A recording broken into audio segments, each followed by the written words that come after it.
Bonjour tout le monde, aujourd'hui on se retrouve dans une nouvelle vidéo qui consiste à faire un crumble aux pommes et à la cannelle. Pour cela, il vous faudra de la farine, du sucre, du beurre et de la cannelle en poudre. Dans un saladier, vous allez mettre votre farine, votre sucre semoule et votre beurre et vous allez bien malaxer avec vos mains pour faire des petites boules de pâte en fait, comme je vous le montre ci-dessous.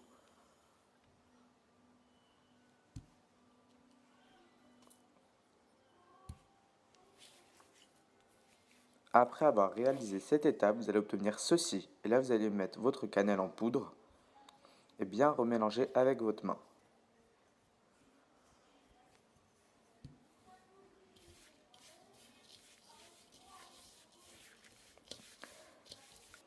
Après avoir fait votre pâte à crumble, nous allons continuer avec les ingrédients qu'il va falloir pour faire la deuxième étape de crumble. Il faudra des pommes, du sucre et du beurre. Première étape, épluchez vos pommes et après les découper en carrés. Maintenant que c'est fait, vous allez saupoudrer de cannelle en poudre encore.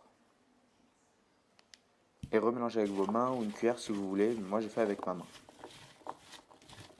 Mais bien saupoudrer les pommes, moi vous voyez que j'en rajoute un peu, c'est parce que j'aime bien la cannelle.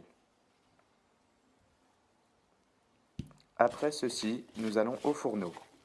Vous allez prendre une petite casserole, y mettre tout votre sucre et votre beurre pour faire du caramel en fait. Sans eau, sans rien, juste le beurre et le sucre. Le caramel va être bien épais, vous allez voir.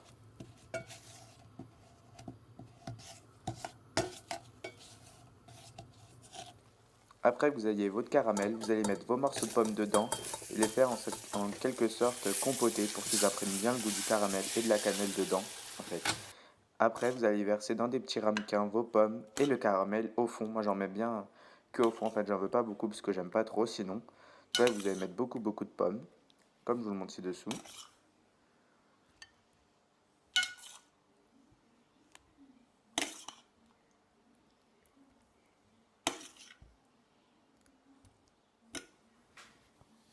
Puis après, vous allez mettre votre pâte à crumble. Voilà en fait ce que ça donne, des petites boules de pâte. Et voilà, vous mettez par-dessus, partout au-dessus.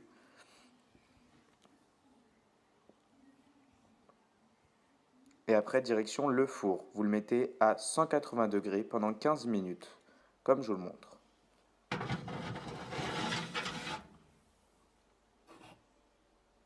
N'hésitez pas à surveiller pendant la cuisson parce qu'il y a certains fours qui sont un peu plus faibles que d'autres ou un peu plus forts, ça dépend. Et voilà ce que ça donne après cuisson. Donc à bientôt pour une prochaine vidéo. N'hésitez pas à vous abonner, commenter, liker, partager. Et bisous, à la prochaine.